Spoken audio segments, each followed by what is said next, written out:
s'agit de rencontres qui se déroulent dans l'auditorium. D'ailleurs, c'est la raison pour laquelle on les appelle les rencontres de l'auditorium et qui sont des rencontres dont les sujets principalement sont des sujets liés à la bande dessinée. Aujourd'hui, nous aurons l'occasion d'entendre, de découvrir l'auteur Nie Chonghui, qui est un auteur chinois très très important, actuellement en résidence à la Maison des auteurs. Très important. Presque chaque année qu'il y vient.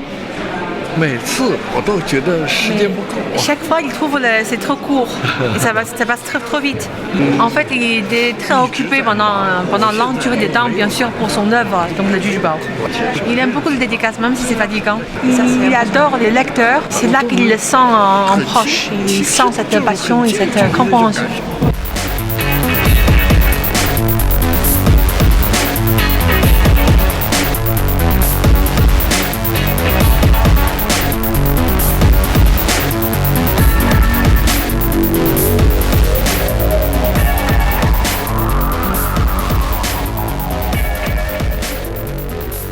Oui, Lulu Femme Nue, c'est un récit que j'ai en bande dessinée, écrit et dessiné il y a quelques années maintenant, puisque c'est un récit en 2 volumes qui a été publié en 2008 et 2010 chez Futuropolis.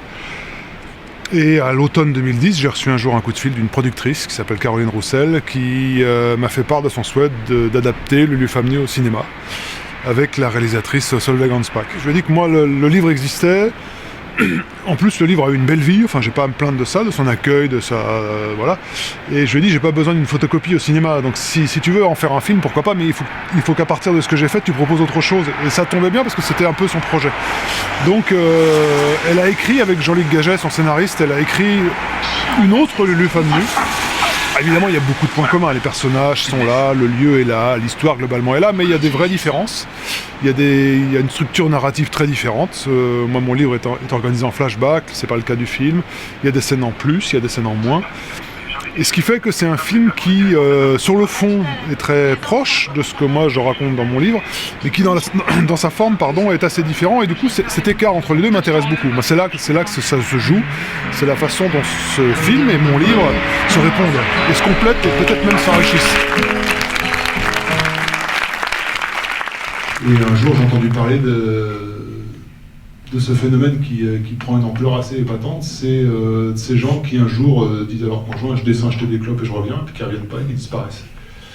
Et j'avais lu un chiffre qui est assez sidérant, que j'ai revérifié avant de venir vous voir, c'est 40 000 personnes par an. C'est énorme, c'est une petite ville. Et je ne parle pas des gens qui se font kidnapper ou des accidents, c'est des gens qui partent, qui quittent leur vie, et puis qui n'y reviennent sans doute pour la plupart pas.